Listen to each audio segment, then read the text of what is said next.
PNP Chief General Archie Gamboa balik trabaho na matapos ang helicopter crash. Espekulasyon ng sabotahe, isinantabi. Mga senador, hinikayat ang Korte Suprema na pagpasyahan ang papel ng Senado sa pagbasura ng mga treaty. Sa balitang abroad, 10 katao patay sa pagbagsak ng isang hotel na ginamit na quarantine facility sa China. At tunghayan ang mga lumahok sa film workshop ng Eagle Broadcasting Corporation na Make It Real. Nakatanggap ng pagkilala.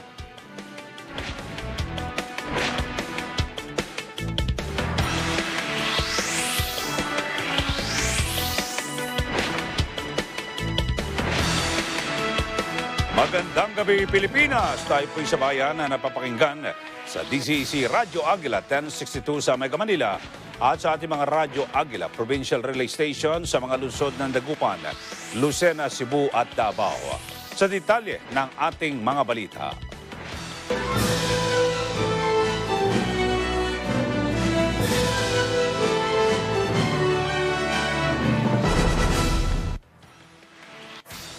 Dalawang Pilipino sa Lebanon ang nagpositibo sa COVID-19. Ayon kay Foreign Affairs Assistant Secretary Ed Menyes, dalawang Pinoy ay naka-quarantine sa isang ospital sa Beirut. 4 na Pilipino rin sa Hong Kong ang infected ng virus. 2 sa Singapore at 2 sa United Arab Emirates. Dagdag pa ni Menyes, mula sa 80 Pilipino na tinamaan ng COVID-19 na naging pasahero ng Diamond Princess Cruise Ship, 4 na punaan niya ang na-recover, ang 21 ang nakabalik sa Pilipinas, habang inaayos pa ng DFA ang pagkapawi sa 19 na iba pang naka-recover. Nanawagan ng Malacanang sa mga mamamahayag sa Pilipinas na tumulong sa paghahatid ng mahahalagang impormasyon tungkol sa COVID-19 para mabigyan ng publiko ng tama at lehitimong gabay para malabanan ng virus. Hiniling ito ni Presidential Spokesman Salvador Panelo sa press briefing sa palasyo kanina. May we request and urge all media outlets to kindly publish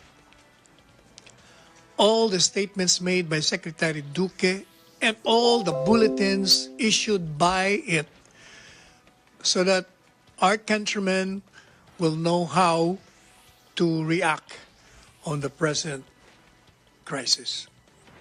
All media outlets, which means all television stations, radio stations, and newspapers. Ang apela ni Panelo ay ginawa matapos na magdeklara si Pangulong Rodrigo Duterte ng State of Public Health Emergency dahil sa pagtaas ng bilang ng kumpirmadong kaso ng COVID-19 sa bansa.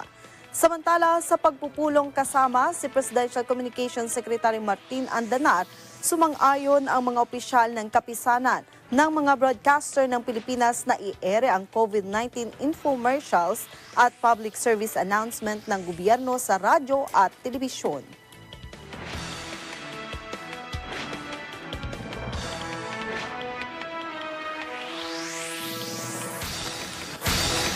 Nasa 3,000 manggagawang Pilipino ang maaring maapektuhan sa travel suspension ng Qatar at Kuwait sa mga individual na nagmumula sa Pilipinas at sa 13 iba pang mga bansa kaugnay na sa banta ng COVID-19.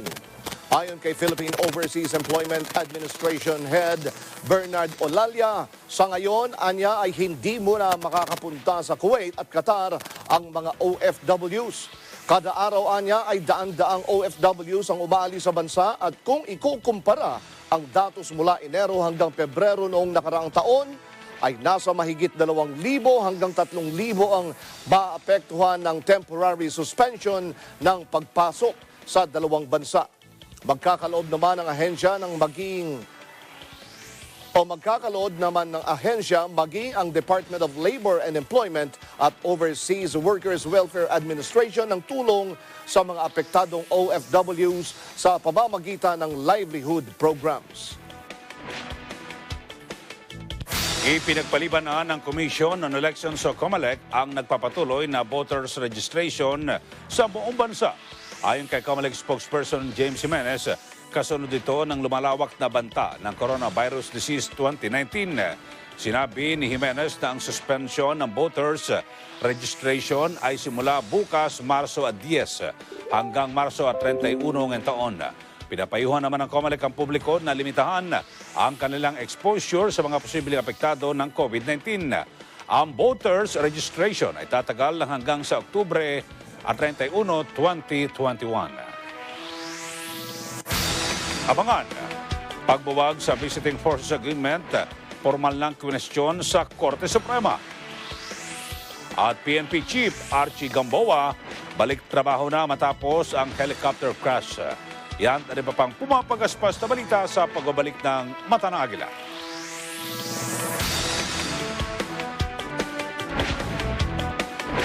Madalas na pinagmumula ng sunog ay ang mga naiwang niluluto sa kusina o kaya naman ay depektibong LPG. Kaya naman para tiyaking ligtas ang ating tahanan, narito ang mga tip para makaiwas sa sunog. Huwag iwanan ang niluluto. Itagong mabuti ang mga posporo, lighter at ilayo sa maaabot ng mga bata. Panatiling malinis ang kalan at suriin kung may tagas ang hose ng LPG. Huwag bubuhusan ng tubig ang naglilihab na kawali sa halip takpan ito o takluban ng basang tela. Siguraduhin toyo ang kaldero ng rice cooker bago ito lutuan. Tanggalin sa saksakan ng mga appliances pagkatapos gamitin. Iwasang i-overload ang mga saksakan at huwag gamitin ng mga sirang kordon. Huwag maglagay ng gamit sa ibabaw ng kalan at higit sa lahat, ilayo ang mga aerosol at iba pang kemikal habang nagluluto. Huwag po nating hayaang magkaroon ng sunog sa ating tahanan. Mahalagang pag-ingatan ng ating ari-arian at higit sa lahat ang ating buhay.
Sa ating paring top story, balik trabaho na si PNP Chief Police General Archie Gamboa ilang araw matapos masugatan sa helicopter crash kasama ang 7 iba pang opisyal.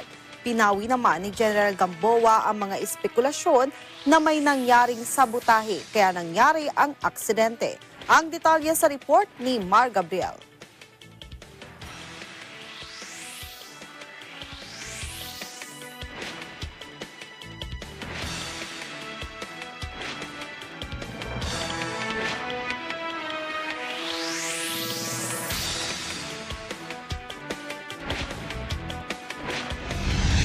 Pinangunahan ni PNP Chief Police General Archie Gamboa ang flag raising ceremony sa Campo Crame.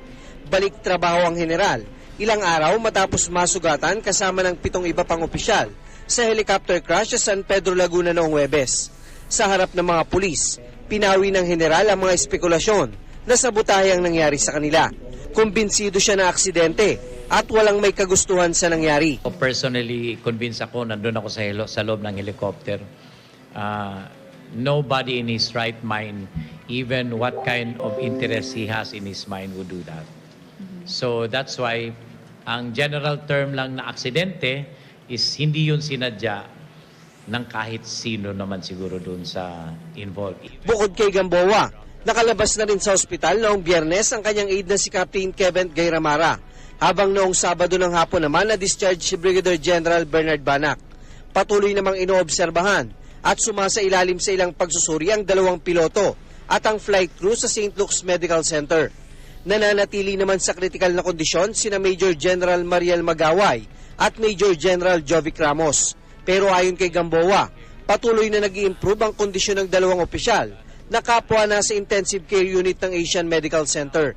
We have agreed to probably designate a medical officer for medical interpretations kasi ako, honestly, hindi ko rin alam yung ibang medical terms, no? Baka naman iba yung maging interpretation and when not all details are being provided, it might lead to different conclusion. Samantala, naialis na sa crash site ang helicopter na dinala na sa PNP hangar kung saan ito sasailalim sa pagsusuri ng mga eksperto. Hindi naman daw minamadali ni Gamboa ang investigasyon na ginagawa ng SITG Bell 429. Pero dahil sa kanyang karanasan, may ilang suhestyon daw siya sa SITG. Oras na kuhanan na siya ng statement na mga ito. When the chief PNP rides the chopper, he has the preferred seat. Pero alam niyo kung ano lang dahilan? Dahil ayaw niya doon sa mainit na side. Yun lang yun. But meron akong na idea on where the PNP should sit down henceforth. But I will give that input to the SITG and will form part of the lessons learned of this incident. Ipinagpaliban na muna ni General Gamboa sa susunod na linggo ang kanyang mga nakaschedule na command visit, base na rin sa payo ng kanyang mga mista. Nananatili ring grounded ang 6 pang helicopter ng PNP na kinabibilangan ng 4 na H-125 at 2 R-44 training helicopter. Para sa Eagle News, Mar Gabriel, IM1 with 25.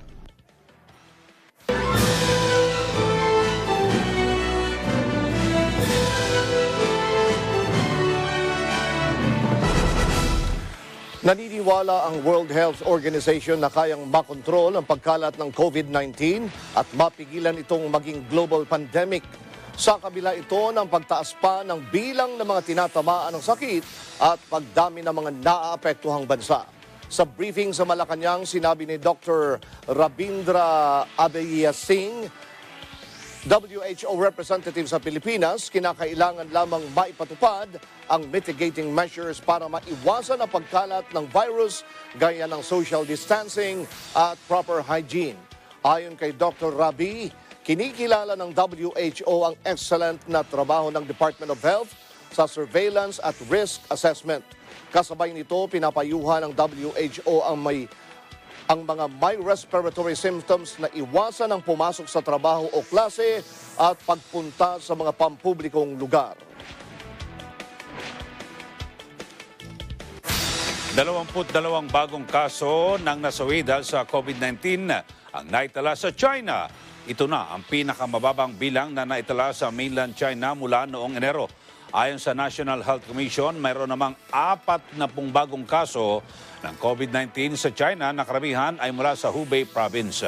Sa kabuuan, mayroong mahigit sa 3,300 ang bilang ng nasawi sa mainland China dahil sa COVID-19, habang mahigit sa 80,700 ang bilang ng infected ng sakit sa mainland China. Noong nakarang linggo, sinabi ng isang senior government official na maaari nang alisin ng China sa lalong madaling panahon ang lockdown sa probinsya na ipinatupad noong Enero. Pero ayon sa Health Commission, mayroon ng 67 kaso ng imported infections na dinala sa bansa. Nagpatupad ang Saudi Arabia ng pansamantalang lockdown sa eastern oil-producing province ng Katef na may 11 katao na nagpositibo sa COVID-19. Sinuspindi na rin ang klase sa lahat ng mga paaralan at universidad sa buong bansa. Inanunsyo ito ng Interior Ministry. Ayon sa dalawang industry sources, hindi naman inaasahan na magkakaroon ito ng anumang epekto sa produksyon ng langis sa Saudi. Samantala, pansamantalang ipinagbawal ng Qatar ang mga biyahero mula sa 14 na bansa mula ngayong araw, March 9. Bahagi ito ng precautionary measure laban sa pagkalat ng COVID-19. Ayon sa mga opisyal, saklaw ng ban ang China, Egypt, India, Iran, Iraq, Lebanon, Bangladesh, Nepal, Pakistan, Pilipinas, South Korea, Sri Lanka, Syria at Thailand. Sinuspindi na ng Qatar Airways ang flight patungo at mula sa Italy.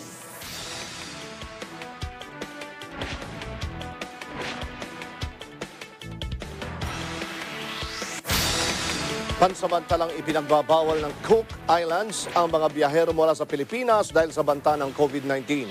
Ayon kay Foreign Affairs Assistant Secretary Eduardo Meñez, ang mga taong bumiyahe sa Pilipinas sa nakalipas na 14 na araw ay di papayagang makapasok sa Cook Islands. Ang pansamantalang travel ban, anya, ay pag-aaralan linggo-linggo.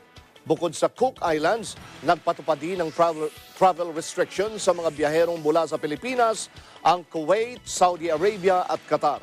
Dagdag pa ni Meñez, may ipinatutupad ding travel restrictions sa mga turista ang Israel, Palestine at Nepal.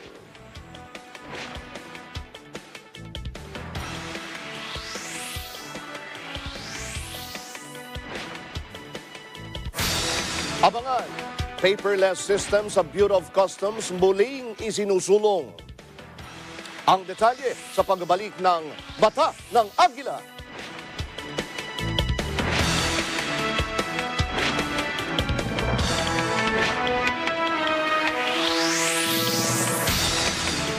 Sa dinami, dami, ikaw lang ang tinatangi. Ang nasa isip, lagi, umaga hanggang gabi. Maali-ali kita.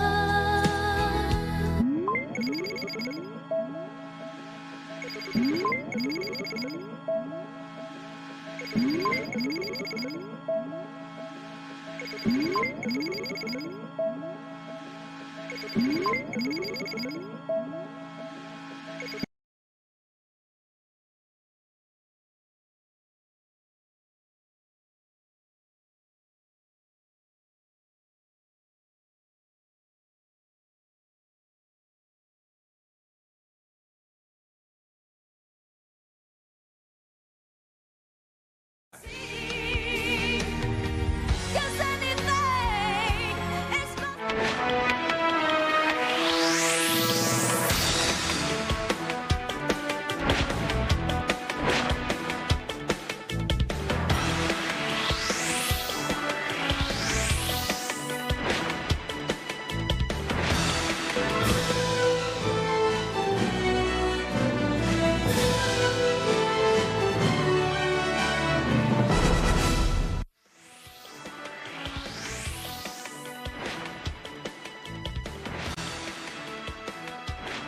Pinigting na Manila International Airport Authority o MIAA ang sanitation efforts nito sa Ninoy Aquino International Airport o NAIA para mapigilan ang pagkalat ng coronavirus disease 2019 o COVID-19. Ayon sa pamunuan ng MIAA, round the clock ang paglilinis sa mga paliparan pero matumal pa rin ang mga biyahero sa paliparan. Si Mian Corbera sa detalye. Kahit binawi na ng gobyerno ang travel ban sa ilang mga bansa gaya ng Taiwan, marami pa ring mga turistang ayaw bumiyahe dahil sa banta ng coronavirus. Katunayan, ayon sa Civil Aeronautics Board, nito lamang Pebrero bumagsak na ng 20 hanggang 30% ang bilang ng mga pasaherong ayaw munang bumiyahe. Sa Ninoy Aquino International Airport lang, 70 hanggang 100 pasahero ang nababawas kada araw. Feedback na nakukuha namin sa airlines, especially domestic airlines, there's a drop of ranging from 20 to 30%. In NAIA alone, we have seen a drop in about 70 to 100 events in one day. Yeah. Sabi ni MIAA General Manager Edmond Real, katumbas ito ng 476,000 na mga pasahero na nabawas sa arrival at departure sa domestic at international flights mula nang kumalat ang COVID-19. May mga pasahero kasi anya na kahit walang COVID-19 ang pupuntahang lugar, nagkansela na lang ng biyahe at nagdesisyong i-refund ang kanilang mga nabiling tickets.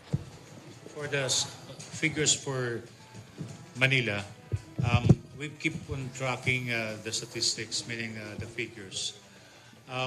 We have seen approximately about 30% drop in terms of passengers, and likewise about 25% in terms of flight frequency. Suma total ho sa isang buwan noong Pebrero, dahil yun ang nakompleto natin isang buwan, bumabaho tayo ng almost 476,000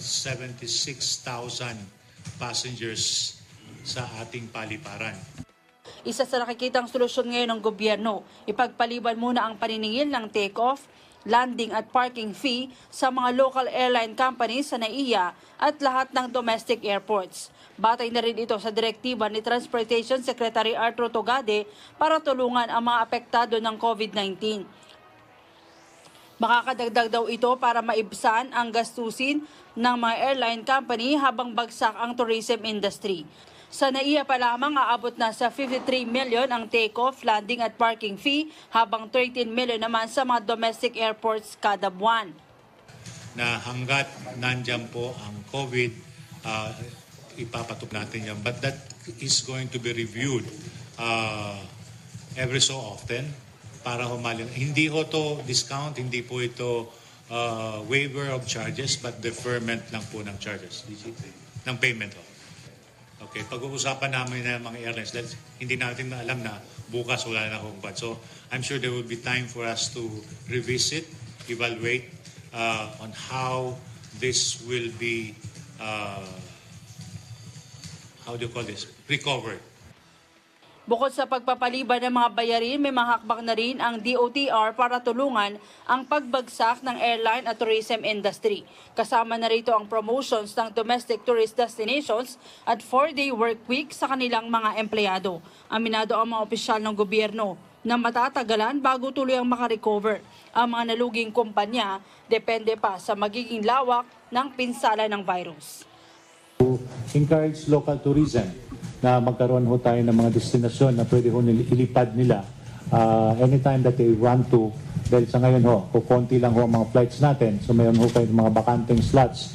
So we're inviting the local carriers to use those slots to make sure that they'll be able to fly Other destinations or increase their frequency where the need is available para ho matulungan ang ating local tourism. In fact, meron pinapractice na ho ang Department of Transportation for quite some time already na meron silang 4-day work. That's also the reason why they're planting the seeds for tourism na at least may 3 araw sila na pwede kayong bumiyahe within the region, within the country. So ito po ay mga panukalang gagawin at ipapatupad para ho naman maibsan at makatulong kahit papano ang ganitong sitwasyon sa sitwasyon po natin ngayon. Para sa Eagle News, may Ann Corvera, I am 1 with 25. Samantala, dumoble pa ang bilang ng mga may kaso ng coronavirus sa bansa. Mula sa report kahapon na 10, ang positibo ngayon sa COVID-19 ay nasa 20 na ayon sa Department of Health. Si Madeline Villar Moratillo sa detalye. Umakyat na sa 20 ang bilang ng mga positibong kaso ng coronavirus disease 2019 sa bansa. Itong kinumpirma ni Health Assistant Secretary Maria Rosario Vergere matapos silang magkatanggap ng report na mayroong 10 pang pasyente ang nagpositibo sa COVID-19. Gayunman sa ngayon, wala pa aniya silang detalye hinggil sa profile ng bagong 10 kaso ng COVID-19 sa bansa. The Epidemiology Bureau of DOH is currently conducting comprehensive contact tracing activities for these cases.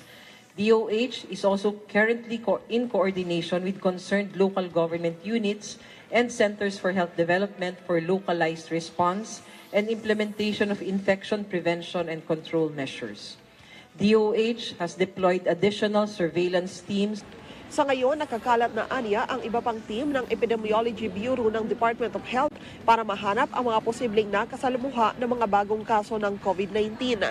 Kaugnay nito, sinabi ni Vergere na nasa stable na kondisyon ang 4 sa bagong COVID case na kanilang nauna nang iniulat kahapon. All cases reported yesterday are stable and still admitted at the different hospitals, specifically at the Makati Med for our patient number 7, from St. Luke's Medical Center Global City for our patient 8, the Medical City for our patient 9, and St. Luke's Medical Center Quezon City for patient 10 respectively. DOH also reported that patient 7 is a foreign national with no residence here in the Philippines, while patient 8 is a resident of Pasig City, and patient 9 on the other hand is also a foreign national with residence in Marikina City, and patient 10 is a resident of Quezon City. Ang tinutukoy na ikapitong kaso ay isang 38 anyos na lalaking Taiwanese na may history umano ng kontak sa isa pang Taiwanese na bumisita sa bansa at pagdating sa Taiwan, nagpositibo sa COVID-19.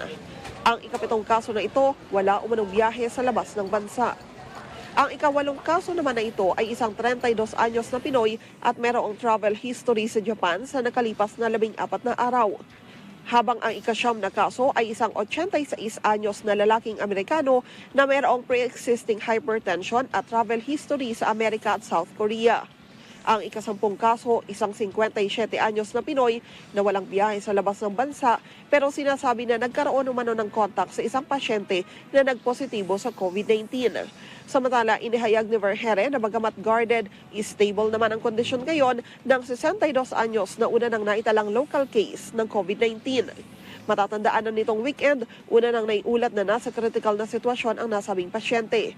Sa kabila ng patuloy na pagtaas na ito naman ng kaso ng COVID-19 sa bansa, nilinaw ng DOH na hindi pa nila inirerekomenda ang pagpapatupad ng lockdown sa mga lugar na mayroong COVID case. So wala pa ho tayo doon sa estado na kailangan na natin mag-lockdown. Pag nagpunta ho tayo doon sa sub-level 2 ng Code Alert Red natin na sinatawag, dito po ay meron na ho tayong sustained community transmission. Yun po yung ating trigger para magsabi na pwede na ho tayong gumamit nitong mga strategic interventions na ito katulad ng lockdown.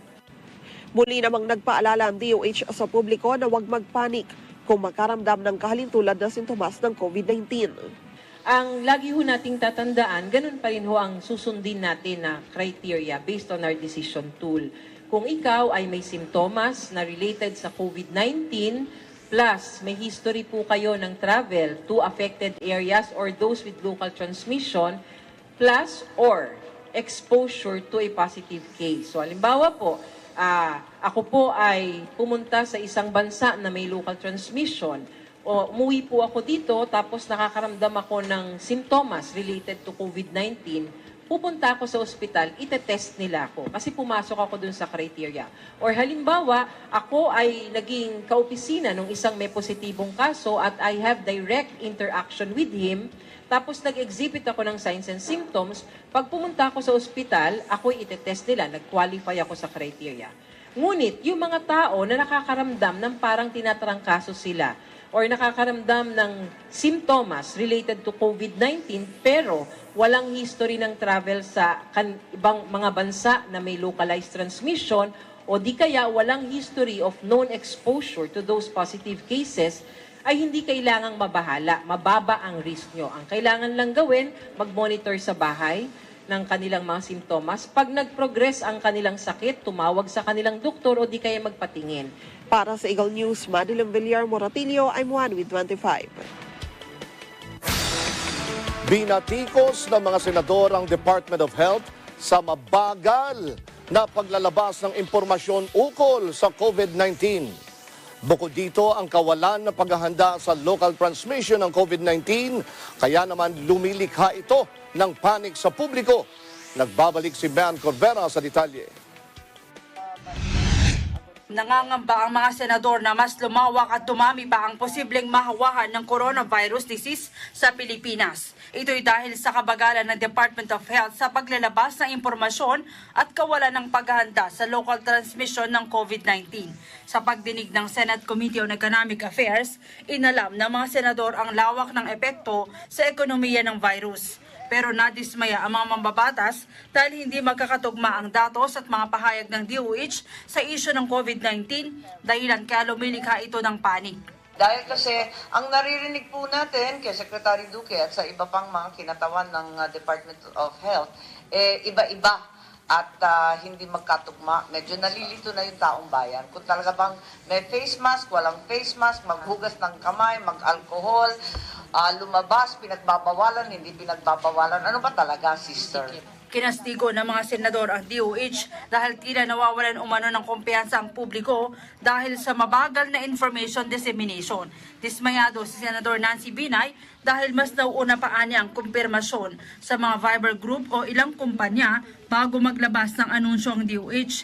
Inihalimbawa rito ang isang BPO company na nag-anunsyo ng isa sa kanilang empleyado ang nagpositibo sa virus bago pa man maglabas ng official report ang DOH. Parang nangyayari kasi, nauuna yung mga Viber groups kesa dun sa announcement ng DOH. And then, ang masama pa, parang yung isang company na nag-announce, parang nagagalit pa kayo dun sa kumpanya na yon just because they're informing the public, diba? Nag-aabiso rin anyang DOH sa publiko na huwag magpanik. Gayong wala itong ginagawang paghahanda, lalo na sa pagkakaroon ng local transmission. Sa pagtatanong ni Binay, inamin ng DOH na umabot lang sa 2,000 ang kanilang mga testing kits na ayon sa senador hindi sasapat para sa may 100 milyong populasyon ng mga Pilipino. Yun nga eh, I don't want to panic, but you're making me panic. Kasi yung naririnig namin ngayon is parang hindi niya pinaghandaan na magkakaroon tayo ng local transmission. Na mismong si Secretary Duque na yung nagsasabi na it's just a question of when napadating to. And then namin sa inyo na we only have 2,000 testing kits out of a 100 million population. Diba para hindi ba nakakatakot? Kung ganito ang sistema ayon kay Senator Christopher Bongo, marami ang posibleng mahawa pero hindi pa nasusuri ng Health Department. Dapat ayon sa Senador kahit sa malalayong komunidad, may testing kits ang DOH para malaman kung agad may nangyaring local transmission. Marami na pong maaring mahawa dahil sa tagal ng resulta, lalo na po dun sa Mindanao at sa Visayas. Dapat nakakalat po yung ating mga testing kits at yung pinakamabilis na paraan na makonfirma kaagad natin kung positive po ba. Magkukos po ng panic yun kung matatagalan po yung resulta. Pero depensa ng DOH, may paparating pang mahigit 4,500 na mga testing kits. Ang kakulangan din umano ng sapat na gamit ang dahilan kaya humihingi sila ng supplemental budget sa Kongreso. Aabot sa 2 bilyong pisong pondo ang hinihinging ayuda ng Health Department kung saan 43 million dito ay gagamitin pambili ng testing kits. Inatasan na ng komite ang DOH na magsumite ng listahan sa pagkakagastusan ng pondo. Oo nga, kinakabahan ako. Pwede bang i-postpone muna? Intindihin muna natin yung COVID na yan. Hindi nga natin malutasan yan. Pagkatapos yung BFA, nagbibilang tayo ng buwan hanggang kailan tayo tutulungan. Abalang-abala sila sa eleksyon doon. Baka hindi naman tayo pansinin din. Ano ba talaga ang gagawin natin? Huwag naman tayo magdadagdag pa ng problema. Kadami-dami na. Samantala, kinumpirma ng National Economic Development Authority na kung tatagal pa hanggang Hunyo ang virus, aabot pa sa 1.42 million ang mga turistang maaring mawala sa bansa o katumbas ng 93 hanggang 187 billion pesos. Nangangahulugan rin ito ayon sa NEDA ng pagkawala ng 30 hanggang 50,000 mga trabaho para sa mga Pilipino. Dahil dito inirekomenda ng Department of Labor and Employment na payagan muna ang work from home habang may ganitong problema. Para sa Eagle News, may Ann Corvera, IM1 with 25. Apat umano sa 8 nakasalamuhan ng kumpirmadong kaso ng COVID-19 sa Marikina City ang naka-home quarantine matapos makitaan ng sintomas ng virus. Ayon nito kay Marikina Mayor Marcelino Chidoro. Sabi ng alkalde, nitong linggo ay nagsagawa ang lokal na otoridad ng contact tracing matapos na kumpirmahin ng Department of Health o DOH na ang 86 na taong gulang na Amerikanong lalaki na nakatira sa Marikina ay nagpositibo sa COVID-19. Ang throat sample anya ng 4 na individual ay ipinadala na sa Research Institute for Tropical Medicine o RITM para sa pagsusuri at ang resulta ay inaasang ilalabas sa Miyerkules. Samantala, ang natitira namang 4 ay isa sa ilalim sa 14-day quarantine. Ayon sa DOH, ang pasyenteng may COVID-19 sa Marikina City ay may travel history sa Amerika at South Korea. March 1 na makitaan ng sintomas ng pasyente na kasalukuyan ay nakakonfine sa pribadong ospital. Sinuspindi na ni Manila Mayor Isko Moreno ang klase sa lahat ng antas sa mga paaralan ng Maynila bilang bahagi ng precautionary measure ng lungsod laban sa tumitinding coronavirus disease. Sa order na inilabas ni Moreno ay sinimulan na ngayong araw March 9 ang suspensyon na tatagal hanggang March 15.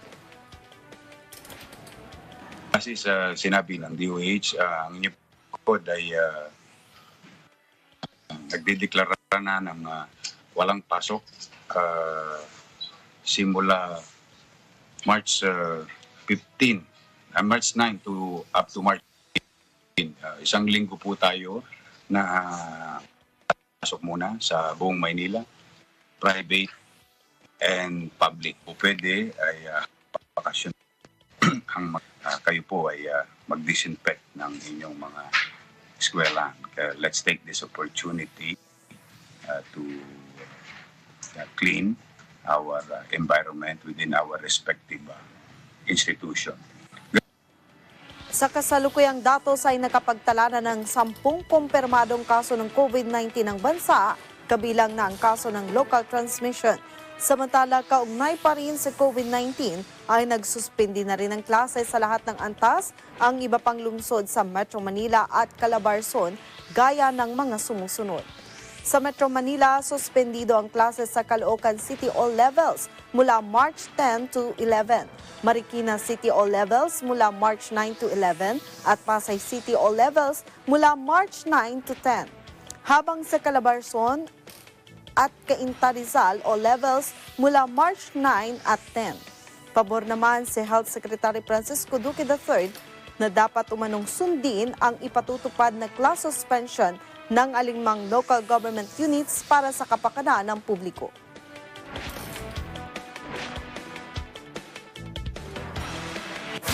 Abangan, paperless system sa Bureau of Customs muling isinulo. Ang detalye sa pagbabalik ng Mata ng Agila. May iba't ibang klase ng museo.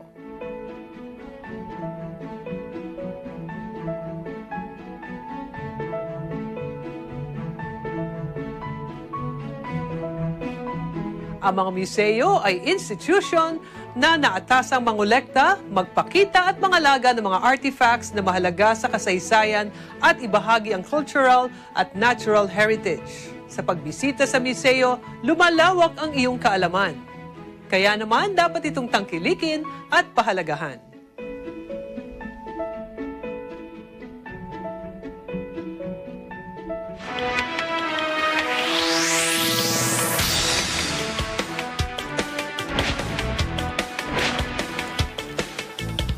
Muling iginiit ng Bureau of Customs ang paperless system para maalis ang red tape at maisulong ang mga panuntunan sa adwana. Nakabatay ang sistema sa world-class trade facilitation at sa pakikipagtulungan ng National Economic and Development Authority o NEDA at Investment Coordination Committee o ICC.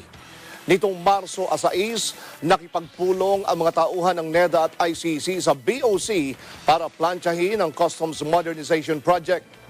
Dito binigyan ng kapangyarihan ng BOC na kontrolin ang paperless efficient operation ng ahensya. Layon din ang proyekto na suportahan ang isinusulong na reforma at transparency sa BOC para mapabilis ang proseso ng entry at masugpo ang katiwalian.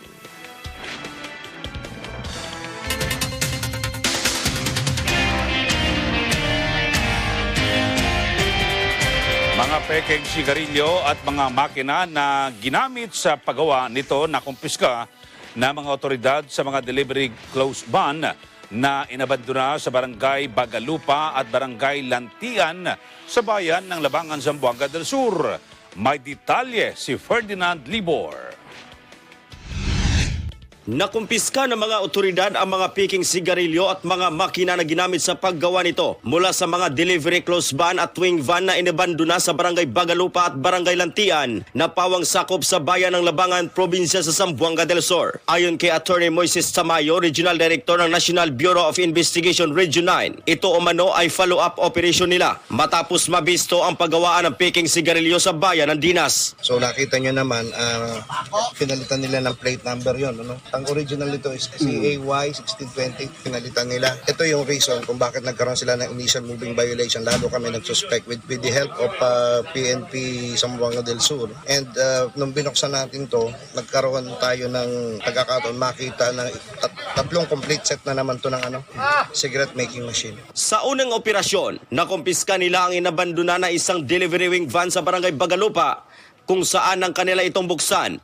Tumambad ang tatlong makina na ginamit sa paggawa ng peking sigarilyo. Meron kasi target tayong bodega. Sinabi ko naman sa inyo na meron pa tayong bodega. Ipupuslit ito kasi malaki ang halaga nito eh. Estimate namin dito nasa 15 to 25 million itong seizure natin. So ang capacity nito can produce 600 master cases daily. Sa pangalawang operasyon sa barangay Lantian, tatlong delivery close van naman ang inabandona kung saan dalawa nito ay may kargang makina at isa ay puno naman ng mga kontrabandong sigarilyo. Dagdag ni Tamayo sa kabuuan 7 makina ang kanilang nakumpiska sa follow-up operation kung saan tinatayang nagkakahalaga lahat ng 75 million pesos. Kahapon naka-intercept tayo sa Bagalupa ng isang wing van kung saan nakakumpiska tayo ng 7 machine. Pag binuo ay makakakompleto tayo ng 3 cigarette manufacturing line na nagkakahalaga ng 25 million ng isa. So that confiscation alone amounted to 75 million. Anya mas paiigtingin pa umano nila ang ganitong mga operasyon na siyang pangunahing kautusan ng Administrasyong Duterte na supilin ang lahat ng mga nagninegosyo ng iligal, lalong-lalo na umano ang hindi tamang pagbayad ng buwis. Dadalhin namin ito ngayon sa Zamboanga City, kung saan nandun yung bodega ng NBI.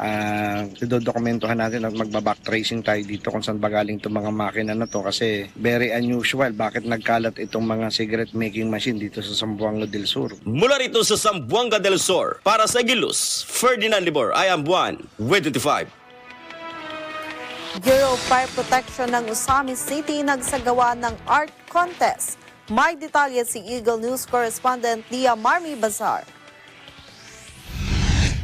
Nagsagawa ang Bureau of Fire Protection ng BFP Ozamis na art contest bilang bahagi ng aktibidad ngayong Fire Prevention Month. Ang art contest na katuwang din itinaguyod ng pamahalang palusod ng Ozamis ay may 2 kategorya, drawing at poster making. Ginanap ang on-the-spot contest sa Ozamis Residential High School at nilahukan ng mga mag-aaral mula sa mga paaralang sekundarya sa lungsod. Bukod sa drawing at poster making, nagkaroon din ng essay writing contest. Lahat ng mga paligsahan ay uminog sa tebang matuto ka, sunog, iwasan na. Ayon sa hepe ng BFP Ozamis na si Senior Inspector Wilfredo Dagatan, layunin na nasabing mga paligsahan na palawakin pa ang kamalayan ng mga mag-aaral sa kahalagahan ng pag-iwas sa sunog. Mula rito sa Misamis Occidental, para sa Eagle News, Dio Mari Bazar, I'm Juan with 25. Mga residente sa Pagadian City, pinagbawalan muna ng alkalde ng lungsod na dumalo sa mga malakihang aktibidad kasunod ng pagdeklara ng State of Public Health Emergency sa Pilipinas dahil sa COVID-19. Nagbabalik sa detalye si Ferdinand Libor. Pinag-iingat ngayon ng alkalde ng Pagadian City ang publiko kasunod ng pagdeklara ng State of Public Health Emergency dahil sa coronavirus disease o COVID-19. Sa isinagawang press conference ni Mayor Samuel Co, pinagbawalan muna ngayon ang publiko sa pagsasagawa ng malakihang aktibidad sa lungsod para maiwasan ang pagkalat o mahawaan ng nasabing virus dahil may localized transmission na ngayon sa Pilipinas. I-agree na si Presidente magkaroon of State of Health Emergency kay ako lang po nung may baw, okay.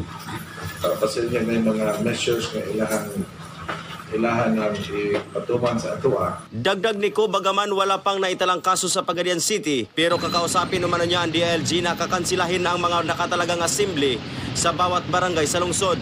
Medyo bawalan ng gamay ang ganang sa mga tapong ginagawa ko. Na ay ubang mayon ng hangyo nga papasaro na lang ko ng estudyante para pwede dili na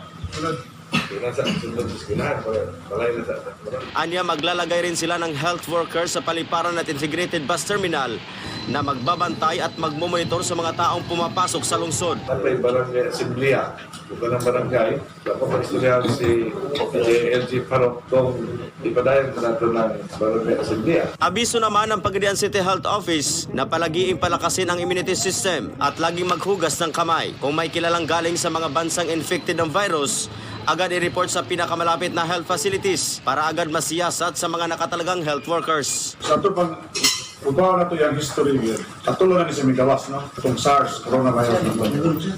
Itong MERS-CoV, 2012 coronavirus. Can you relate this COVID-19? So if ever na mahitabo ng mga ani, automatic activated na ito magpapakol sila ang kung saan nila pag in-close ang mga infection na dili na nila at imanon nilang pasyente. At the same time, dili pa sila makapanakot sa lain ng mga pasyente. So, ang hospital, baliko na ito, na sila kabalin nila infection control protocol required na in every hospital. So, this is okay. Mula rito sa Pagadian City para sa Agila News, Ferdinand Debor, I am one with 25.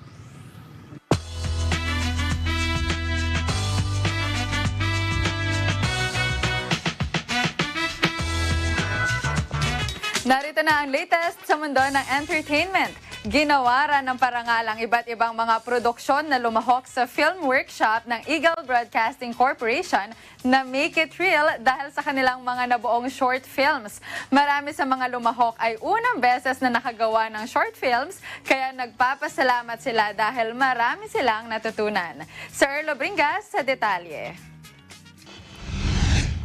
Ginawaran ng pagkilala mga participants na lumahok sa ginawang filmmaking workshop ng Eagle Broadcasting Corporation na EBC Films Make It Real. Sa ginawang awards night, napili ang mga natatanging obra ng kada grupo na naging bahagi ng short film competition at short film making na isa sa kanilang natutunan sa ginawang workshop. Akalain mong gawa ang mga short films na mga profesional na sa paggawa ng pelikula, pero marami sa kanila ay first time pa lamang at ina-apply lamang ang kanilang natutunan sa ginawang workshop. Ba't ibang kategorya ang natanggap ng mga obra ng kada isang grupo? Itong pagiging best director is truly a fruit of the whole workshop because I'm not mass comm major, I'm not a film major.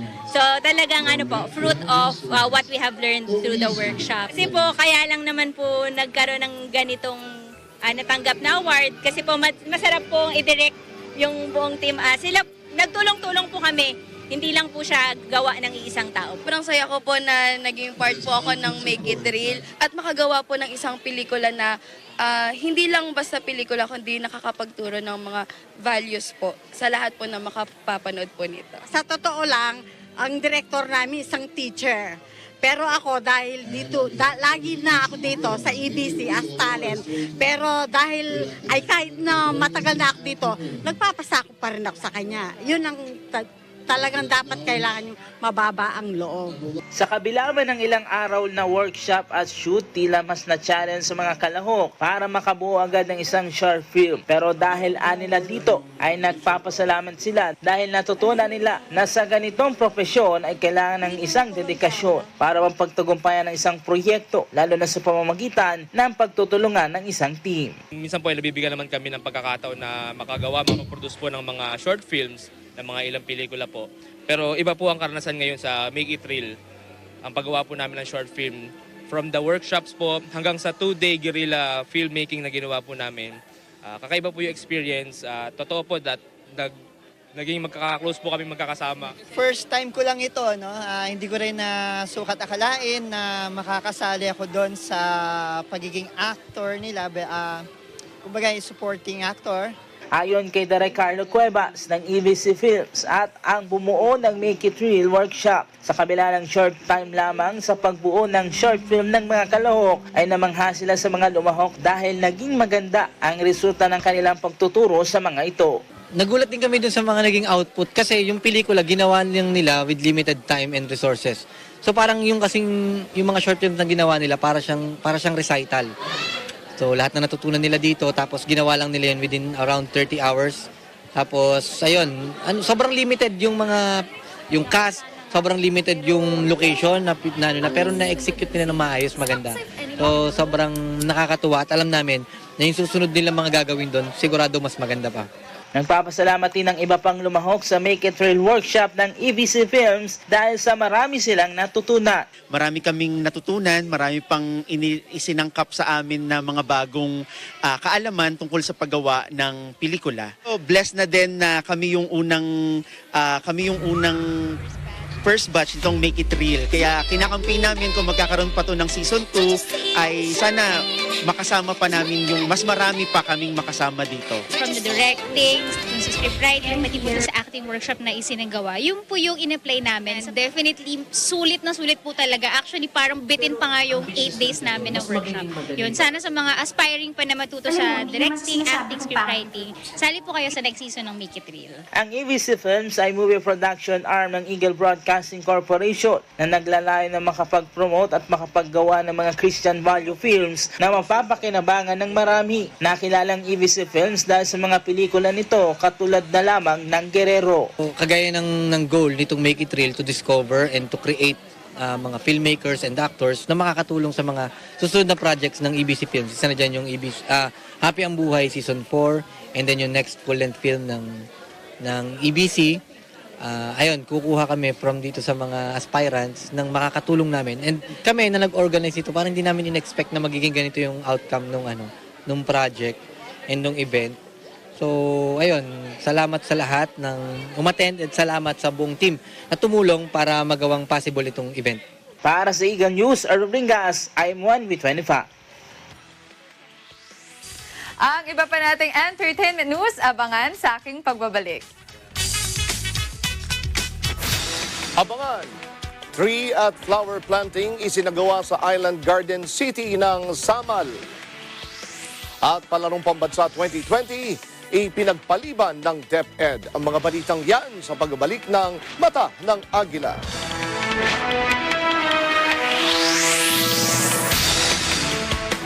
Events happen around us all the time, in our community, in our country, around the world. Events that affect people, move communities, or simply inspire us. Interesting events that people need to know. In these interesting times, we continue to be a competent partner in delivering news about these events. Fast, accurate, balanced. Eagle News, because we live in interesting times.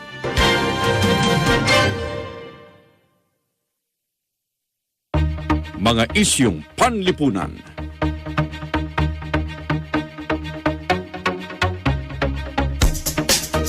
Mga isyung pampolitika.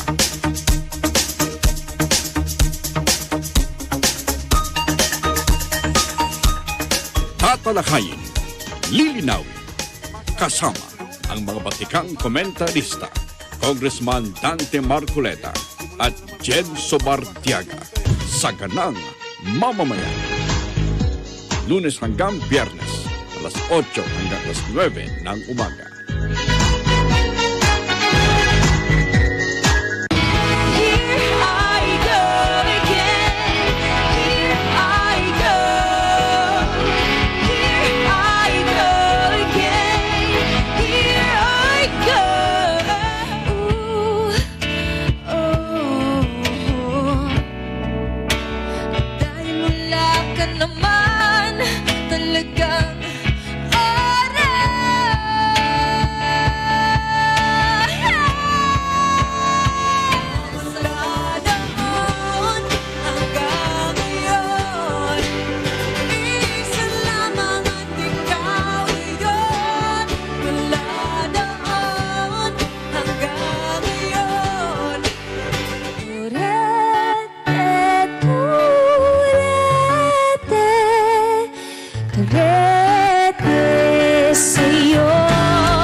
Letters and Music, Monday to Friday, 1 to 2 p.m.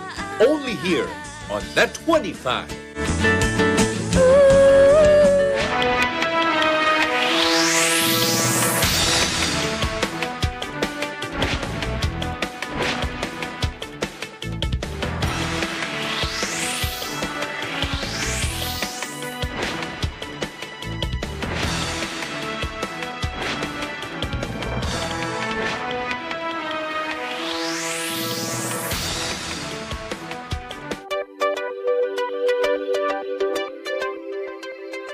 Para sa mga viewers namin sa Middle East at North Africa via OSN, hello sa inyong lahat dyan. Ako po si Maricar Velasco at araw-araw tayong magkakasama sa Eagle News International Filipino Edition. Dito sa Net25 at OSN, siguradong at home ka dito.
Sali na sa pinakabago at pinakamalaking nationwide talent competition ngayon! Tagisan ng Galing! 4.5 million worth of cash prizes await winners who will perform at the Philippine Arena. Grand Champion, 2 million pesos. First runner-up, 1.5 million pesos. Second runner-up, 1 million pesos. Sing, dance, or perform unique and new acts. Audition now! Like the Net25 Facebook page, subscribe to the Net25 YouTube channel, and tune in to the show Himig ng Lahi for more announcements. Tagisan ng Galing! Presented by Eagle Broadcasting Corporation. Kabayan ko, kapatid ko, and Net25. Tagisan ng Galing! Congratulations to EBC Films Creative Director Carlo Ortega Cuevas for receiving the Film Ambassador Award for the film Guerrero from the Film Development Council of the Philippines. To God be the glory.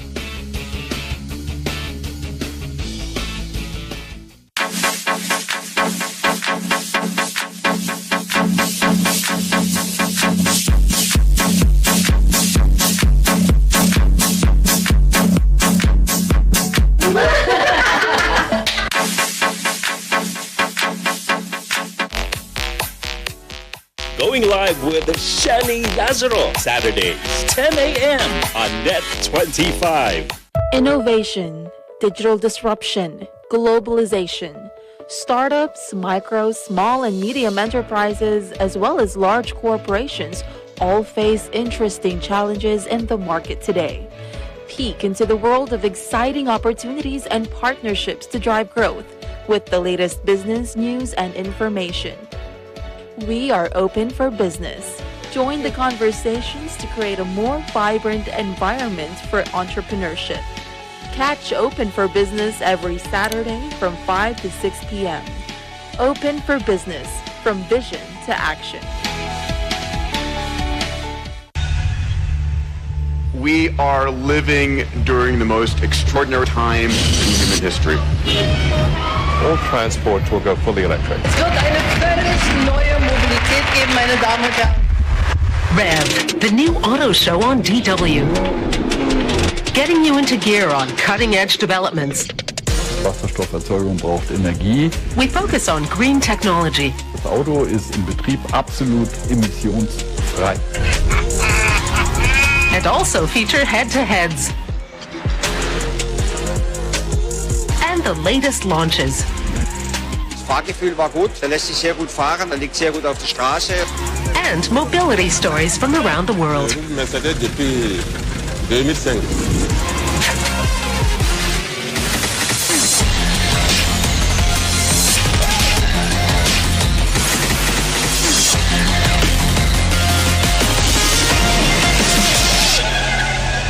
Madalas na pinagmumulan ng sunog ay ang mga naiwang niluluto sa kusina o kaya naman ay depektibong LPG. Kaya naman para tiyaking ligtas ang ating tahanan, narito ang mga tip para makaiwas sa sunog. Huwag iwanan ang niluluto. Itagong mabuti ang mga posporo, lighter at ilayo sa maaabot ng mga bata. Panatiliing malinis ang kalan at suriin kung may tagas ang hose ng LPG. Huwag bubuhusan ng tubig ang nagliliyab na kawali sa halip takpan ito o takluban ng basang tela. Siguraduhin toyo ang kaldero ng rice cooker bago ito lutuan. Tanggalin sa saksakan ng mga appliances pagkatapos gamitin. Iwasang i-overload ang mga saksakan at huwag gamitin ng mga sirang kordon. Huwag maglagay ng gamit sa ibabaw ng kalan at higit sa lahat, ilayo ang mga aerosol at iba pang kemikal habang nagluluto. Huwag po nating hayaang magkaroon ng sunog sa ating tahanan. Mahalagang pag-ingatan ng ating ari-arian at higit sa lahat ang ating buhay.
Tree at flower planting isinagawa sa Island Garden City of Samal.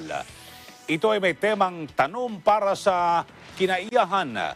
May detalye si Eagle News correspondent Cristera Joey Magpatok. Matagumpay na isinagawa ng Island Garden City of Samal ang carbon neutrality sa pamamagitan ng tree flower planting na may temang tanong para sa kinaiyahan sa pakikipagtulungan ng city officials, LGU employees, national agencies, schools, faculty at students at ang mga barangay officials mula sa Barangay San Agustin, Babac District hanggang Barangay Kawag, Peña Plata District. Nasa 1,500 trees, 2,000 assorted forest trees gaya ng Malibago, Nara at Mulave at Gumamela flowers ang itinanim sa iba't ibang designated sites. Ang tree flower planting ay ideya ng LGU Samal bilang parte ng walang tigil na pagsisikap upang tulungan ang kapaligiran at bumaba ang carbon footprint.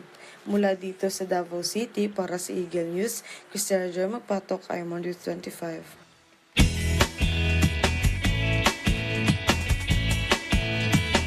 Ipinagpaliban ng Department of Education o DepEd ang pagsasagawa ng palarong pambansa bilang bahagi ng precautionary measure para maiwasan ang pagkalat ng coronavirus disease o COVID-19. Inanunsyo ito ni Marikina Mayor Marcelino Teodoro matapos ang konsultasyon sa Palaro Board at sa iba pang opisyal ng DepEd. Ang Marikina City ang nakatakda sanang mag-host sa palarong pambansa ngayong taon na lalahukan ng mga estudyante sa elementarya at sekundarya. Una nang inanunsyo ng DepEd ang suspensyon ng lahat ng national at regional events na nakatakda hanggang sa susunod na abiso kasunod ng pagtaas ng kaso ng COVID-19 sa bansa.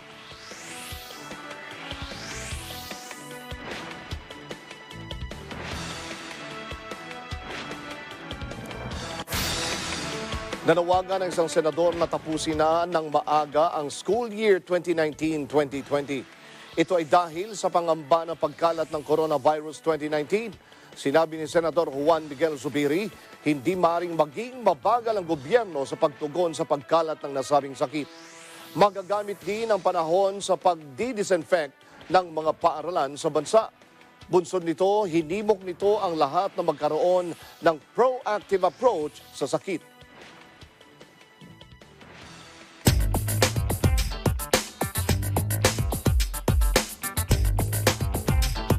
Inaasahan na magkakaroon ng epekto sa foreign direct investments o FDI sa buong mundo ang nakamamatay na COVID-19 sa pagtaya ng mga ekonomista ng United Nations o UN. Inaasahang bababa ng hanggang 15% ang FDI. Sa ulat mula sa UN Conference on Trade, Investment and Development o UNCTAD, nagbabala ito na kahit gaano pa kabilis na mawala ang COVID-19 ay magkakaroon pa rin ito ng epekto sa global FDI. Inaasahan din nila na babagal sa pagitan ng 0.5 hanggang 1.5% ngayong taon ang ekonomiya ng mundo. Nakasaad din sa report na mahigit sa 2/3 ng world's top 100 multinational enterprises ang naglabas na ng pahayag tungkol sa epekto ng COVID-19 outbreak sa kanilang mga negosyo. Marami sa kanila ang nagbabala ng pagbagal sa capital expenditures sa mga apektadong lugar. 41 sa mga nasabing kumpanya ang nalagabas na rin ng profit alerts na ayon sa UNCTAD ay magdudulot ng mababang reinvested earnings na isang pangunahing component ng FDI.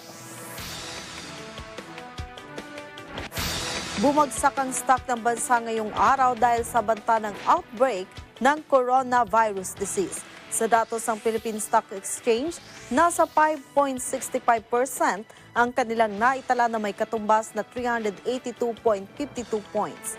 Samantala, naging dahilan din ng pagbagsak ng oil prices ay bunsod ng pagtimbang sa local equities market.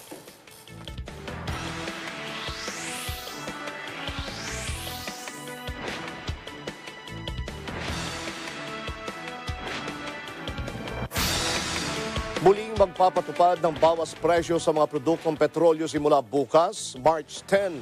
Batay sa abiso ng Shell at Sea Oil, tatapyasan ng 1 peso and 20 centavos sa kada litro ng gasolina, 75 centavos naman sa kada litro ng diesel, habang piso at 5 sentimo naman sa kada litro ng kerosene. Magpapatupad din ng kaparehong oil price adjustment ang petrogas maliban sa kerosene. Inaasang mag-aanunsyo ang iba pang oil companies ngayong linggo.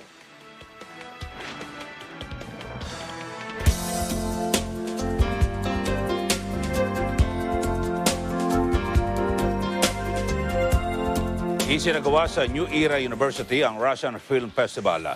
Tampok dito ang dalawang sikat na mga Russian films na kung saan namangha ang mga NEU students matapos nilang mapanood ang mga pelikula. Si Erlo Bringa sa detalye.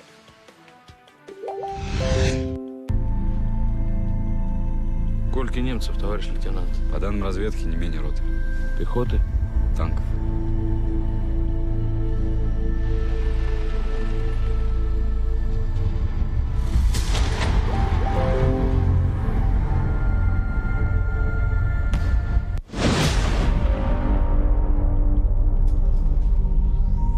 Как тебя зовут? Паша Смольников. Курьер. Крылья Москвы, экспресс-доставка. Ilan lamang ang mga ito sa mga maaaksyong eksena sa mga pelikulang napanood ng mga estudyante ng New Era University sa kinawang Russian Film Festival. Ilan ito sa mga sikat na Russian film sa Russia na kung saan kinamanghaan ng mga NEU students. Isa na dyan ang T-34 na kung saan hango sa totoong kwento ng mga Russian prisoners noong panahon ng gyera. Ilang taon nang nakakaraan na kung saan nagkaroon ng kalayaan dahil sa kanilang pagpupursige. Hango din ang title ng pelikula sa tangke na T-34 na ginamit noong armas ng Russian military sa pakikipaglaban nila. Noong panahon ng gyera, maraming taon na ang nakakaraan. Namangha naman ng mga mag-aaral matapos na mapanood ang mga pelikula, lalo na't unang best nilang makapanood ng mga Russian films. Nakakapanibago po na makakita po nung Russian yung ganong gumanap sa mga ganong pelikula, tapos na hindi po namin inaasahan na magiging ganun yung na ganun kaganda yung movie na pinalabas po nila. Makalumang tangke yung ganun, inaasahan ko po. Tapos hindi ko po inaasahan na ganun sila kagaling mag-drive nung tangke na tapos mag-control yun. Ang isa namang napanood ng mga NEU students ay ang Night Watchman. Isa itong Russian action fantasy film na kung saan tampok dito ang iba't ibang personalidad na may kakaibang superpowers. Namanghadi ng mga estudyante lalo na sa effects at iba pang maaksyong eksena. Yung sounds po, yung effect, maganda naman po. Talagang may enjoy mo yung movie. Lalo na yung story niya, hindi lang siya basta film. Nakakabilib. Mas magaling pa sila actually sa mga ibang Hollywood. At saka talagang ipinapakita po nila yung mga katotohanan na historical na nangyari talaga. Maganda po siya. Nakakatawang panoorin. Then may maraming twist. Unlike sa ibang stories na maano mo na kung ano yung mangyayari. Dito, hindi. Ang Russian films ay mga pelikula din na hango sa Russian cultures. Ba't ibang mga story ang tampok sa kanilang mga pelikula na kung saan tumutukoy sa kanilang nakasanayan. Lain nitong maipakita din sa Pinoy ang kanilang kultura.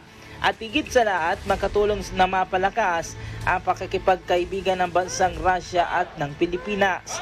Papasalamat naman ang Russian Embassy sa pagtangkilik ng mga NU students sa kanilang mga pelikula. I think the main problem in the bilateral relations of the Philippines and Russia right now is a lack of mutual awareness and seeing each other's movies is one way to correct that problem, because mostly the films we make are less about fiction or fantasy, but more about real life. Russian movies, you will learn a lot about my country.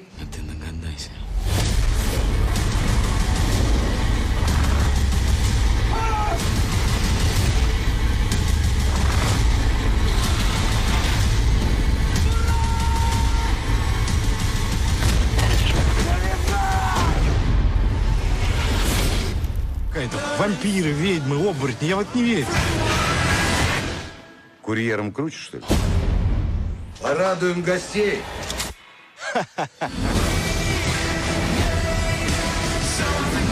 Грядет война между людьми и падшими.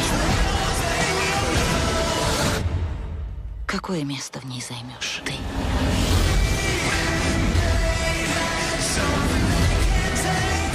Para sa Eagle News, Arlo Bringas, I'm 1 with 25.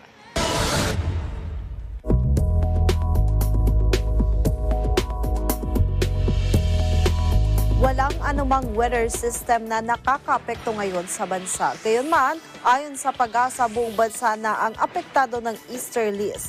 Bukas, magkakaranas ang Metro Manila at ang nalalabing bahagi ng bansa ng bahagyang maulap hanggang sa maulap na papawirin na may ilang mga pag-ulan o thunderstorms.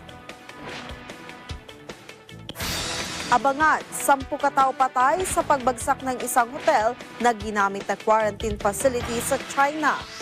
At tunghayan ng UK artist na lumikha ng giant portrait ni teen climate activist Greta Thunberg. Ang lahat ng yan sa pagbabalik ng Mata ng Agila.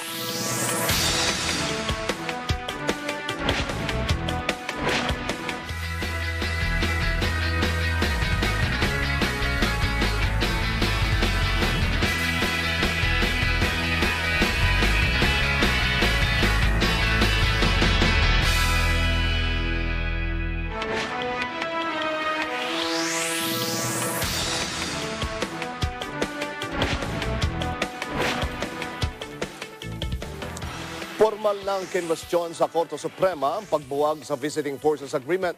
Kanina, dumulog ang mga senador sa tanggapan ng High Court para malaman kung ano ang papel ng mataas na kapulungan sa pagbasura sa mga treaty. Si Boyra Encina sa detalye. Iniakat na sa Korte Suprema ng Senado ang issue ng pagbuwag ng gobyerno sa Visiting Forces Agreement sa pagitan ng Pilipinas at Amerika. Personal nagtungo sa Supreme Court sina Senate President Tito Soto, Senate Minority Leader Frank Tirelon at Senators Panfilo Lacson at Richard Gordon para questionin ang VFA termination.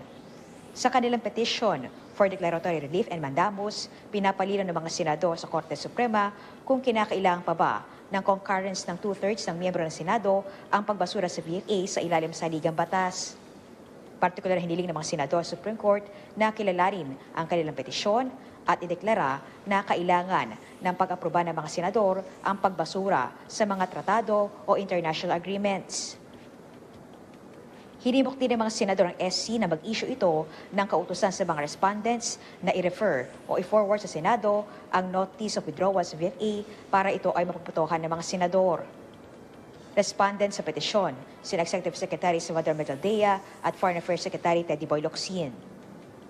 Biling din ni Soto ng petisyon ay hindi paglaban kay Pangulong Duterte kundi pag-iit lamang ng Senado sa kanilang kapangyarihan bilang hiwalay na sa kailang gobyerno. Iginit pa ng mga senador na kailangan dumaan sa Senado ang anumang pag-urong sa anumang tratado gaya ng VFA dahil dumaan din sa kapulungan ang pag-aproba nito. Simplify it, parang kasi nga sa hirap noong ibang klaseng treaty, ibang klaseng agreement naman ito hindi madali itong pinasukan Mahirap pinasukan ito masalimuot ang pagkakapasok dito. Hindi pwede, naniniwala kami na hindi pwedeng isang sulat lang, baliwala na. Para kumbaga sa kasal yan, ayaw mo na, sabihin mo, ayaw ka na. Hindi ganun kadali yun. In this case, Senate President Soto has asserted that, and asking Supreme Court, what are our constitutional boundaries?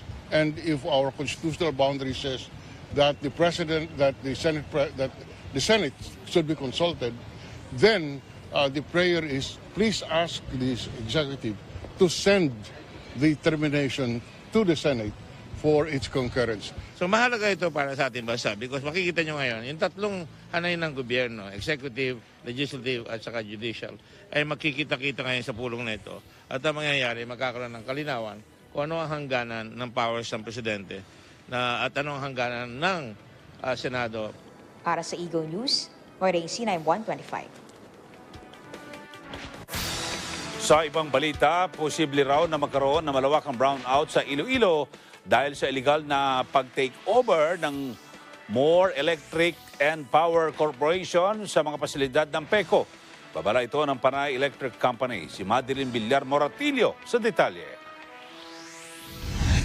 Nagbabala ang Panay Electric Company o PECO ng posibilidad ng malawakang brownout sa Iloilo kasunod ng illegal na pag-takeover umano ng More Electric and Power Corporation sa mga pasilidad ng PECO. Ayon kay Marcel Cacho, ang head ng Public Engagement and Government Affairs ng PECO, maliban sa mga brownout ay asahan din ang pagtaas umano ng singil sa kuryente sa Iloilo. Giit ni Cacho, ang ipinamamahagi na kuryente ngayon ng More ay binili pa umano ng PECO. Pero ang More ang nakikinabang dahil sila ang naniningil sa mga consumer. Dagdag pa ni Cacho, marami na ring consumer ang nalilito sa sitwasyon dahil pinalitan din ng More ang mga metro ng kuryente nang walang paalam mula sa mga consumer. Kinwestiyon naman ni Attorney Estrella Elamparo, abogado ng PECO, ang pagbibigay ng Certificate of Public Convenience and Necessity ng Energy Regulatory Commission sa More, gayong wala naman itong sapat na kagayahan at expertise para maging power distributor. Ang mga tauhan na sinasabi umano ng More ay mga dating tauhan din umano ng PECO na napirata nila. Pero ang problema anya ay mga contractual employees ng PECO ang nakuha ng More na kulang sa expertise. When Judge Contreras expressed apprehensions about Moore's capacity to operate the substations, you know what Moore's response was? Yes, Your Honor, we already have the expertise because all the PECO employees already transferred to us. So the expertise that they're talking about really is not their expertise. They are relying on pirated employees. But unfortunately, the employees that they were able to pirate were contractual PECO employees. These are not the personnel who really have the expertise. Sa motion for reconsideration, inihain ng PECO sa ERC, hiniling nila na bawiin nito ang provisional authority na ibinigay sa More Power at ibalik ang kanilang CPCN para patuloy na makapanatili bilang power distributor sa Iloilo. Ang legal battle sa pagitan ng dalawang power firm ay nagsimula matapos na mapaso ang prangkisa ng PECO noong 2019 at ibigay ito ng Kongreso sa More Power. Pero para maging smooth ang transition, nag-issue ang ERC ng CPCN sa PECO. Para sa Eagle News, Madeline Villar Moratillo, I'm one with 25.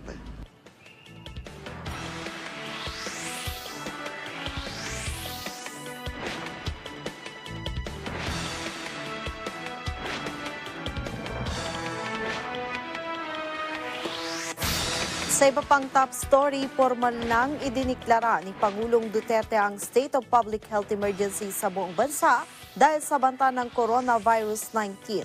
Sinabi ni Health Secretary Francisco Duque na siyang nagrekomenda sa Pangulo ang outbreak ng COVID-19 ay isang emergency situation at nangangailangan ng pagtugon ng buong gobyerno. Si Vic Sumintak sa detalye. Nilabas na ng Malacanang ang Proclamation 922 na nagdedeklara ng State of Public Health Emergency sa buong bansa kaugnay sa banta ng Coronavirus Disease 19 o COVID-19. Pinirmahan ni Pangulong Rodrigo Duterte ang proklamasyon Marso 8. Nakapaloob sa proklamasyon, nakasunod ito ng konfirmasyon sa unang kaso ng localized transmission ng COVID-19 sa bansa at batay sa rekomendasyon ni Health Secretary Francisco Duque III. Ang outbreak ng COVID-19 ay sa umanong emergency situation na banta sa national security at nangangailangan ng agarang pagtugon ng buong gobyerno. Sa briefing sa Malacanang, sinabi ni Duque, layunin ng deklarasyon na ma-facilitate ang access ng funding lalo na ng mga local government units o mga LGUs sa pagtugon sa virus, mapabilis ang procurement process, magkaroon ng mandatory reporting ng mga health facilities, kabilang na ang mga private hospitals at magpatupad ng mandatory quarantine at pagpapairal ng price freeze sa mga kinakailangang produkto o materyales para maiwasang samantalahin ng mga abusadong negosyante. Para sa Eagle News, Vic Somintak, I am one with 25. And this has spread to 100.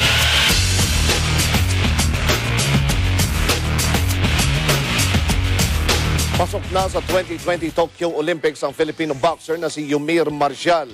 Samantala, nagtapos ang 13th season ng QCAA Volleyball Tournament nitong weekend matapos masuspindi dahil na rin sa banta ng COVID-19. Ang Eagle News Sports ihatid sa atin ni Ben Bernaldez. Tinalo ni Marcial si Otgan Baatar, Biamba Erdene ng Mongolia sa quarterfinal ng Asian and Oceania Olympic Boxing Qualifier sa Amman, Jordan. Sa unang dalawang round ay naging matindi ang palitan ng suntok ng dalawa, subalit pagdating sa ikatlong round ay umarangkada si Marcial hanggang ipinatigil na ng referee ang laban. Kahit na anumang mangyari sa semifinals ay tiyak ng makakapasok na ito sa Olympics. Siya ang unang Filipino boxer na opisyal na makakapasok sa Olympics at pangatong atletang Pinoy na makapaglalaro sa Olympics. Una ay sina gymnast Carlos Yulo at pole vaulter na si Ernest Obiana. Samantala, meron pang laban sina Carlo Paalam, Nesty Petesio, Risa Pasuit at Iris Magno na naghahangat din na makapasok sa Olympics. Nagtapos ang 13th season ng Quezon City Athletic Association Volleyball Tournament nitong weekend matapos masuspende dahil na rin sa banta ng COVID-19. Sa unang pagkakataon, 3 titulo ang naiuwi ng Bestling College sa 3 division ng volleyball tournament. Nagbunga mahabang paghahanda at pagsasakripisyo ng mga bataan ni Coach Roderick Santos ng Bestling College matapos magkampiyon sa 23 under men's and women's at 18 under boys. Ito ang unang pagkakataon na nakuha ng Bestling ang ganitong titulo dahil na laging itong runner-up. Ng season na to, lalo na yung kanilang preparation. Actually, yung season na to, maganda yung mga teams na mga kasali. Kaya kailangan namin mag-prepare everyday training, almost twice a day kung kami mag-training. Then, laging team building, team bonding. Ano kami lagi sa school. Doon kami natutulog, like kagabi, sabay-sabay kumain. Napakalaking bagay nung ginawa namin itong araw na to na makuha namin yung championship na to. And first of all, talagang gusto-gusto kong manalo sa kalaban namin kasi sa ibang mga liga, lagi magkalaban, lagi akong talagang runner-up. Then ngayon, first time talaga namin nakakuha ng championship. Kaya napakasarap ng feeling na makakuha kami ng championship ngayon.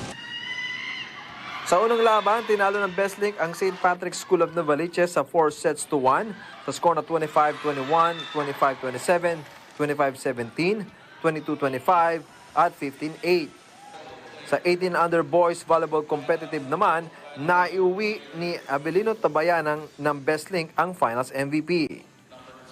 Abelino Tabayan from Bestling College of the Philippines. Abelino Tabayan.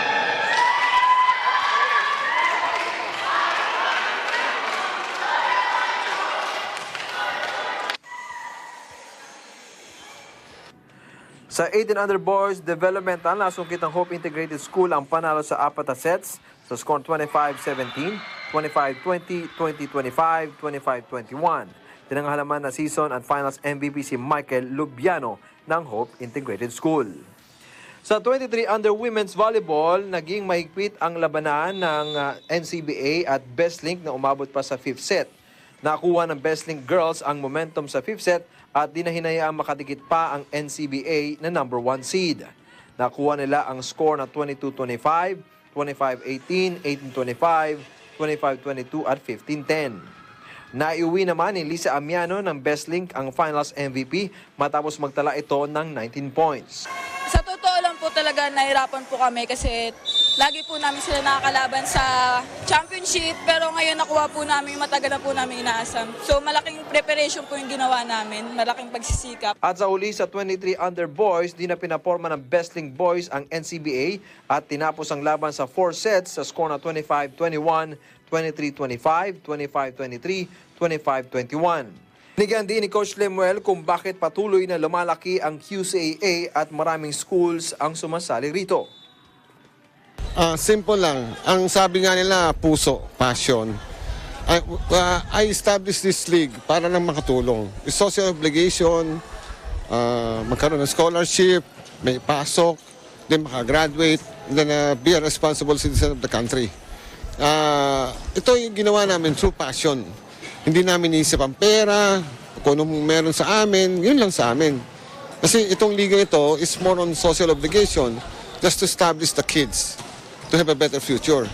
Then yung mga eskwelahan, mga universities and colleges nagtitiwala naman sa amin. Pag galing sa QCAA, sigurado 99% pwedeng pang college. Saka talagang we establish this discipline, walang standby sa kanila, student athlete, nag-aaral. Saka talagang pag-graduate na sa high school, mayroon kaming re-refer sa mga college universities. Then mga friends namin, coaches, nagtatanong sa akin kung meron tayong pwedeng refer na player. Meron naman.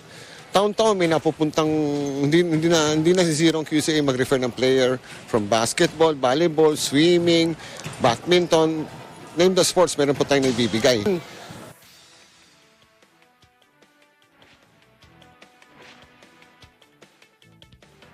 At yan ang mga balita para sa EN Sports. Ako si Ben Bernaldez and I am 1 with 25.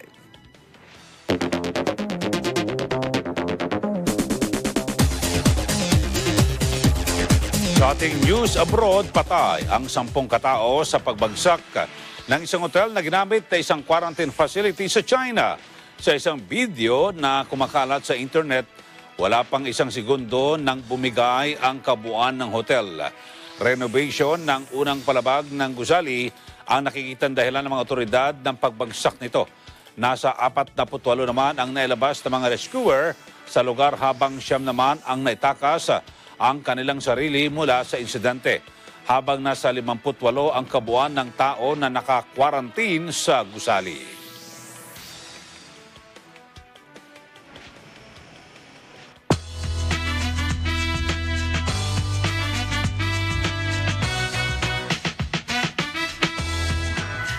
Sa iba pa nating entertainment news, ipinagmamalaki ng mag-asawang Christopher Rojas at Gladys Reyes na hands-on sila pagdating sa pag-aasikaso ng kanilang pamilya.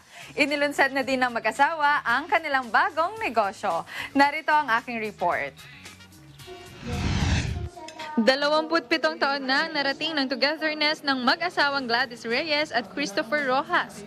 At kasama na rito ang kanilang pagiging magkasintahan na umabot ng 11 years at 16 years naman bilang mag-asawa. Ang mag-asawa ay may 4 na anak, sina Grant, Akisha, Gian at ang bunso nila na si Gavin. At ipinagmamalaki ng dalawa na hindi sila nawawalan ng oras para sa isa't isa at lalo na sa kanilang 4 na anak sa kabila ng kanilang pagiging abala sa trabaho.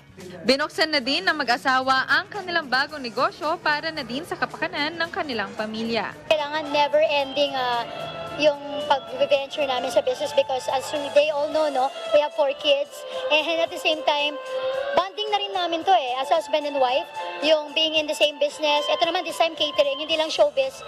and yung restaurant din. Kaya parang nakatulong to para mas lalo kaming maging matibay as a couple.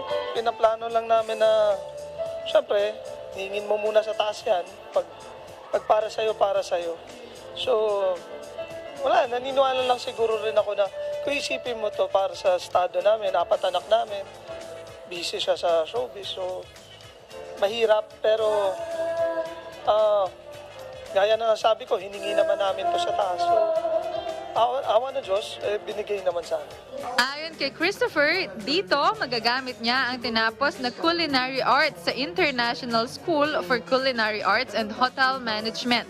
Malawak na din umano ang kaalaman niya sa pagluluto.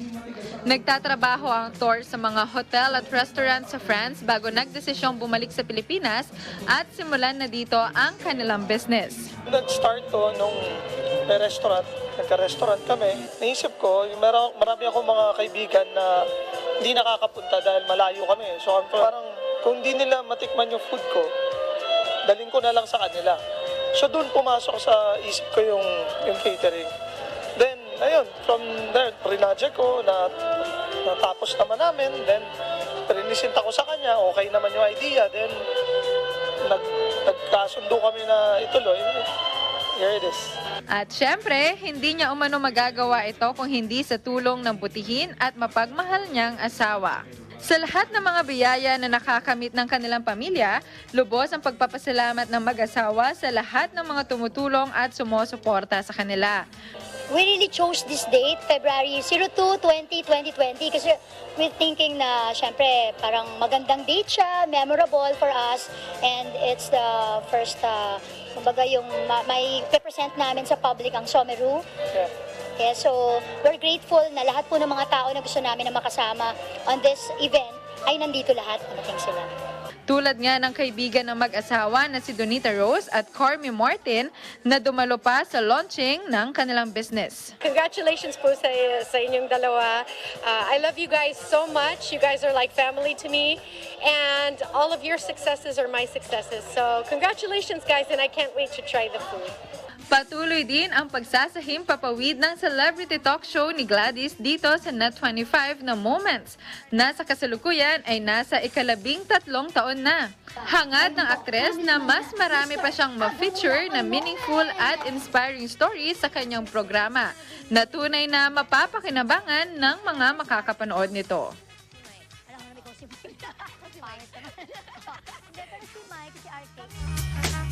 At yan ang mga nakalap naming entertainment news ngayong Lunes. Ako si Phoebe Publico and I'm one with 25.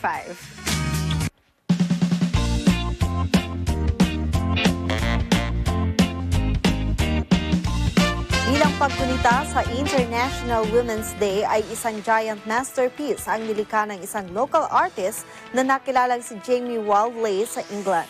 Matatagpuan kasi sa playing field ng Hedden Droid Primary School, West Yorkshire, ang giant portrait ng sikat na Swedish teen climate activist na si Greta Thunberg.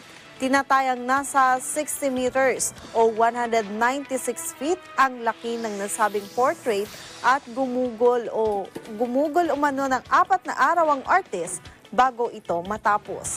At bukod kay Wildley na nanguna sa paggawa ng giant portrait ay tinulungan din siya ng mga estudyante na ang edad ay nasa 4 years old pataas. Isa ang climate activist na si Greta Thunberg sa napili ng mga estudyante ng Burden Roy Primary School na sa listahan ng mga kababaihang nakapagbigay inspirasyon sa kanila.